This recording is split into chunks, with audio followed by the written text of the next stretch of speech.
Hi hello friends, இது ராமேஸ்வரம் நாங்கள் போயிட்டு வந்த வீடியோ. அங்கே என்னென்னலாம் பண்ணலாம் என்னென்னலாம் பண்ணக்கூடாது அப்படிங்கிறத சொல்லிடுறேன்.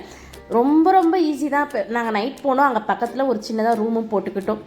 ஏன்னா நம்ம குளிச்சுட்டு ட்ரெஸ் மாற்றுறதுக்கு கோவிலுக்குள்ளேயே அறையும் இருக்குது. நம்ம வெளியில் ரூம் போட்டதுன்னா கொஞ்சம் தூரம் நடந்து தான் கண்டிப்பாக வரணும். ஏன்னா அங்கேருந்து கோவிலேருந்து வெளில வர்றதுக்கு அந்த 1 கிலோமீட்டர் அளவுக்கு இருக்கும்.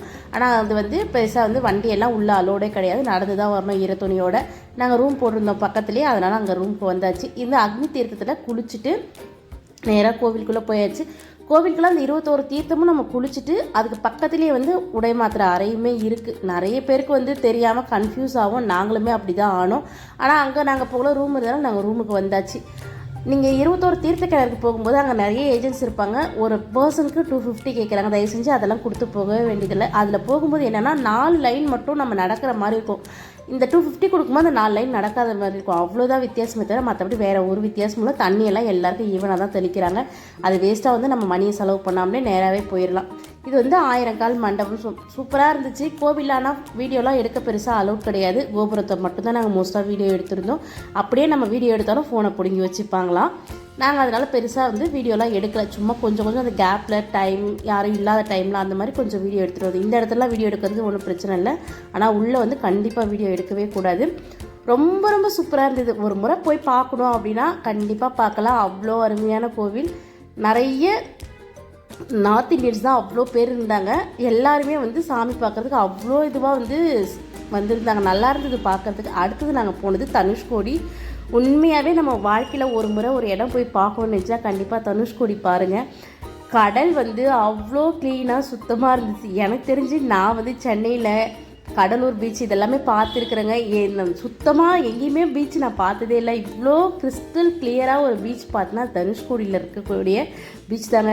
வர்றதுக்கு மனசே இல்லை. ஆனால் வெயில் அப்படியே சுட்டு எரிக்குதுங்க. காலையிலே கொஞ்சம் போயிடணும். அப்படி நீங்கள் போனீங்கன்னா மட்டும்தான் கொஞ்சம் நேரம் அங்கே நின்று ரசிக்க முடியும். நாங்கள் போகும்போதெல்லாம் மணி கரெக்டாக 12 மணி ஆயிடுச்சு. செம்ம வெயில். ஆனால் அதே சமயத்தில் காற்று நல்லா அடிச்சுது. வர்றதுக்கு மனசே இல்லாமல் தான் கிளம்பி வேறு ஏதாவது கோவில் பார்க்கலாம், ரொம்ப நேரம் இங்கே நிற்க வேண்டாம் அப்படின்னு சொல்லிட்டு தான் கிளம்ப ஆரம்பிச்சிட்டோம். அங்கே அந்த ஊசி அந்த சங்கில் செய்யக்கூடியது அந்த மாதிரி ஐட்டங்கள் தான் நிறைய விற்றுட்டு இருந்தாங்க. நம்ம வீட்டில் தனுஷ்கோடி போயிட்டு வந்த அடையாளத்துக்கு ஒரு ஃப்ரிட்ஜ் மேக்னெட் மட்டும் தான் நான் வாங்கிட்டு வந்திருந்தேன். அவ்வளோ கிளியரான பீச்சுக்கு அந்த அடியில் அந்த கல்லெல்லாம் இருக்கும் இல்லைங்களா, பவளப்பாறை, அதெல்லாம் பார்த்தோம். இது அந்த ரயில்வே ஸ்டேஷன். இதெல்லாம் அந்த கடல் சீற்றத்தில் அழிஞ்சிருச்சுன்னு சொல்லிட்டு காமிச்சாங்க. இறங்கி பார்க்கலனாலும் வெயில் ஒரு பக்கம் தாங்க முடியல. ஓரளவுக்கு கொஞ்சம் நின்று அப்படியே கொஞ்சம் வீடியோஸ் மட்டும் கொஞ்சம் இந்த பசங்களுக்கு வர்றதுக்கு மனசே இல்லை முதல்ல. அதுதான் முக்கியமானது.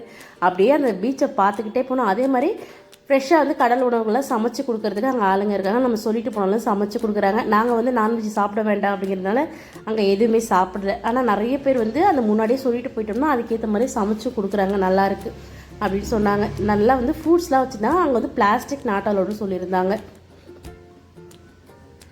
தனுஷ்கோடியை ஓரளவுக்கு ஃபுல்லாக சுற்றி பார்த்துட்டு அங்கேருந்து கிளம்பியாச்சு. அடுத்தது நாங்கள் நம்ம அப்துல் கலாமோட நினைவகத்துக்கு தான் வந்திருந்தோம். அங்கே ஃபோன் நாட் அலோட் சொல்லிட்டாங்க. அப்புறம் அங்கேருந்து ஃபோனெல்லாம் மறுபடியும் கார்லேயே வச்சுட்டு சரி உள்ளே போயிட்டு பார்த்தோம். அதுக்குள்ளே போகும்போது அந்த சிலைகள்லாம் சிரிக்கும்போது உண்மையாகவே நமக்கு ஆட்டோமேட்டிக்காக அப்படியே தத்ரூபமாக செஞ்சு வச்சுருந்தாங்க. அவ்வளோ அவார்ட்ஸ் எல்லாம் இருந்தது. அதையும் பார்த்துட்டு அடுத்தது பாம்பன் பாலம் தான் வந்தோம். கார்லேயே பார்த்துக்கிட்டே போயிடலான்னு தோணுச்சு. இருந்தாலும் மனசு கேட்கல. சரி கொஞ்சம் நிப்பாட்டுங்க, கொஞ்சம் நேரம் நின்று வீடியோ மட்டும் எடுத்துக்கலாம் அப்படின்னு சொல்லிட்டு அங்கேயுமே பீச் பார்த்திங்கன்னா அவ்வளோ க்ளீனாக இருந்தது. அவ்வளோ சுத்தமாக இருந்தது. அந்த கீழே இருக்கிற அந்த பவளப்பாறையெல்லாம் நம்ம அவ்வளோ ஹைட்லேருந்து பார்க்கும்போதே அந்த பாறைகள்லாம் அவ்வளோ சூப்பராக தெரிஞ்சுது. தனுஷ்கோடியில் ஒரு டெலஸ்கோப் மாதிரி வச்சுருந்தாங்க, அது சொல்ல மறந்துட்டேன். அதில் பார்த்தீங்கன்னா இங்கேருந்து இலங்கை தெரிஞ்சோம் அப்படின்னு சொல்லிட்டு சொன்னாங்க. அதையுமே பார்த்தோம். சூப்பராக இருந்துச்சு பார்க்குறதுக்கு. அடுத்தது நாங்கள் வந்தது உத்தர கோசமங்கை. நம்ம ஷார்ட்ஸில் கூட போட்டிருப்போம்.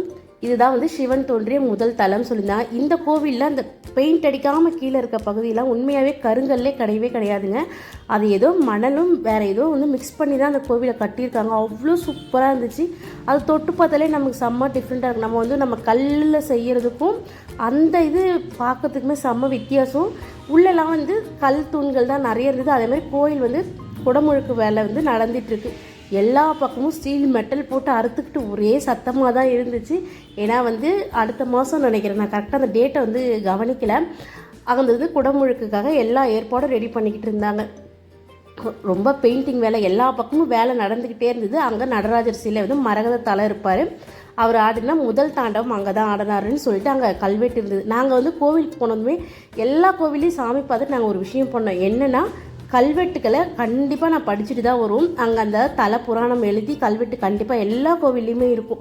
நீங்கள் இது வரைக்கும் பார்த்தது இல்லைன்னா பாருங்கள். நாங்கள் எப்போ போனாலுமே நாங்கள் பசங்க எங்கள் வீட்டில் எல்லாருமே நாங்கள் வந்து தலை புராணம் கண்டிப்பாக உட்காந்து ஒரு 5 நிமிஷம் ஆகுமா இல்லை 10 நிமிஷம் ஆனாலும் பரவாயில்ல நான் அப்படியே பார்ப்போம். அடுத்து நாங்கள் போனதோட விளையாட்டு யோக நிலை விநாயகர் கோவில் இதுதான் இடம் வந்து இது ஒன்று தான் அப்படின்னு சொல்லிட்டு போட்டிருந்தாங்க. அடுத்தது நாங்கள் போனது ஸ்ரீரங்கம். அங்கே வந்து தங்குறதுக்கு நைட் வந்து ஸ்ரீனிவாச சேவாஸ் அதில் வந்து ரூம் புக் பண்ணியிருந்தோம். ஒரு பர்சனுக்கு 100 ருபீஸ். நாங்கள் 6 பேர் போயிருந்தோம். ஆனால் அந்த ரூம் வந்து 12 பேர் படுக்கக்கூடிய ரூமு. அதனால் 1200 கொடுத்து அந்த ரூமை புக் பண்ணியிருந்தோம். அவ்வளோ பெரிய ரூம் சூப்பராக இருந்துச்சு. நிறைய அறைகளோட நல்லா தங்குறதுக்கு வசதி. இது வரைக்கும் ரூம் தேடுறோம் ரொம்ப கஷ்டம்னா நீங்கள் கண்டிப்பாக இதை வந்து செக் பண்ணி பாருங்கள். நாங்கள் பார்த்தது விஸ்வரூப தரிசனம் அப்படிங்கிறதுனால 5:30க்கெலாம் வந்து 5 மணிக்கெல்லாமே நாங்கள் கோவில் இருந்தோம். 5:30க்கு இந்த பூஜை ஆரம்பிக்கும்.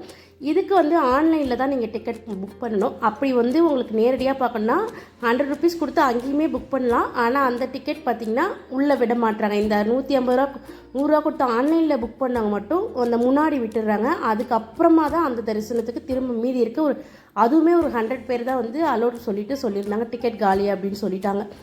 இது வந்து ரொம்ப ரொம்ப சூப்பராக இருந்தது. அதாவது காவேரி கரையிலேருந்து தண்ணீர் வந்து யானை எடுத்துகிட்டு வர்றது. அதுலேருந்து ஃபஸ்ட்டு வந்து குதிரை கூடவே வந்து பசுமாடு யானை இது 3மே வந்து அங்கே நின்று அந்த யானை பிளறதுலாம் அப்படியே கண்ணில் தண்ணி வர அளவுக்கு இருந்துச்சு. அவ்வளோ சூப்பராக தரிசனம் பார்த்துட்டு அடுத்தது நாங்கள் வந்தது வயலூர் முருகர் கோவில். அங்கேயும் வந்து சாமி பார்த்துட்டு அப்புறமா வீட்டுக்கு கிளம்பியாச்சு. ரொம்ப ரொம்ப சூப்பராக எங்களோட ஆன்மீக சுற்றுலா ரொம்ப சூப்பராக முடிஞ்சுது. இந்த வீடியோ பிடிச்சிருந்தா மறக்காமல் லைக் பண்ணுங்கள். எத்தனை பேர் எத்தனை கோபுர தரிசனம் பார்த்தீங்கன்னு சொல்லிட்டு மறக்காமல் கமெண்ட்டில் சொல்லுங்கள். இந்த வீடியோ பிடிச்சிருந்தா மறக்காமல் லைக் பண்ணுங்கள். தேங்க்யூ ஃபார் வாட்சிங்.